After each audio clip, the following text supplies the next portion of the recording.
My first opportunity to come down to Florida, I took it. And that's really, I think, where my passion took a firm hold. My name is Ali Wolff. I ride for Ali Wolff LLC, which is comprised of myself and my fiance, Ed Copeland, of Copeland Sport Horses. We've joined our businesses together, so now we have clients, sale horses, young horses, and just overall sales and training. I've been riding since I was probably 5 years old, I think. It's also a funny story of how I got into riding because none of my family members actually ride.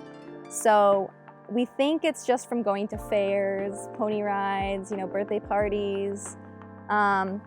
And since then, I never let go of the love of the horse and passion for the sport. But I just remember every single chance we had to get on a horse at some point, I made my entire family go. So whether it was at the fairgrounds, a birthday party, like I said, or even on vacations, I would always find some type of horseback riding, trail rides or something for my family, and they begrudgingly went along with me, but that was that was their way of supporting me.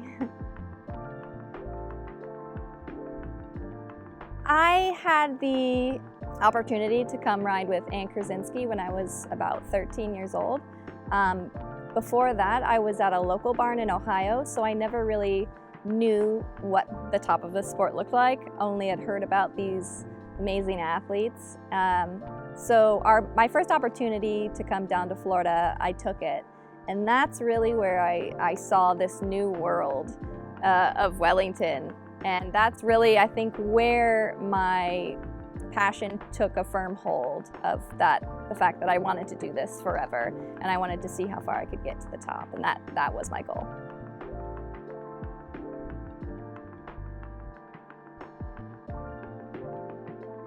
I first started up-down lessons at a Western barn, and I actually had to bring my little English saddle. So from there, I went to Pam Graham, which is my local trainer in Ohio. And she really opened the doors for me. She's the one that encouraged me to go with Ann Krasinski. And I'm forever grateful for her to be able to kind of push me along like that. And then from Ann also pushed me along to George Morris. And then George became the chef to keep for the U.S. team. And so I was able to go with Chris Kapler for a while. And then through Chris and George's program of Hunterdon, I was introduced to Michelle Grubb. And I've been with Michelle now for 18 years. I have lost count after 10, but we're still together. She helps me with the top horses, my FEI horses. And we've had a great partnership, I think.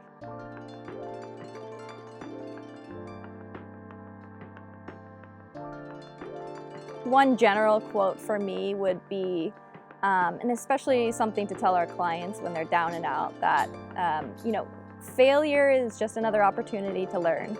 And I say failure because it's not really failure, it's just a learning curve. And if you always have success, what are you actually going to learn?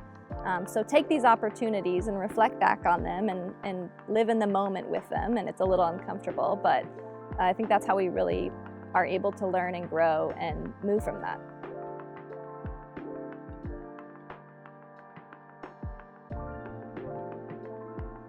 I mentally prepare myself just by being able to balance my life. Ed and myself, we're engaged, we live together, we work together. It's very difficult at times, but I think we try really hard to make it a balanced part of our life where we're able to get out of the barn. And I think that's really important. It clears your head. We try to do that as much as possible. Like every Monday, we'll try and find some adventure to go on, and it's incredibly helpful. But after that, I have a sports psychologist I talk to, and then after that, it's really about being able to calm my nerves, being able to get out of my own headspace, think clearly, and then just look at the general picture and make sure that I'm actually having fun and doing this. And at the end of the day, I love this sport and I love competing and it's in my blood. So that's how we try and balance.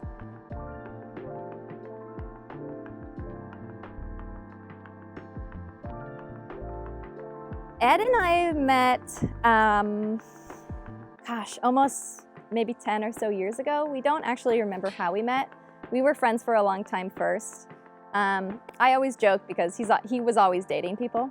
So then the actual time that we got together, I was with a friend of mine and we went to a bar to watch Ohio State in basketball, and he was there celebrating like an 8th place or something in a derby and kept his whites on. He may have even had his ribbon, and so he was super excited and just walking all around talking to people. And so from there, that's kind of how we started seeing each other on a more serious level.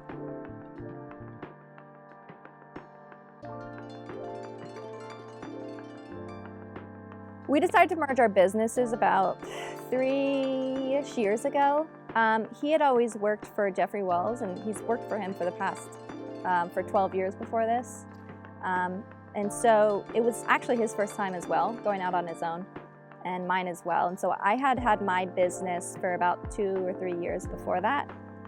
So we were both really relatively new to this game, and it was, like I said, very difficult at first. You know, you're with that person now 24/7.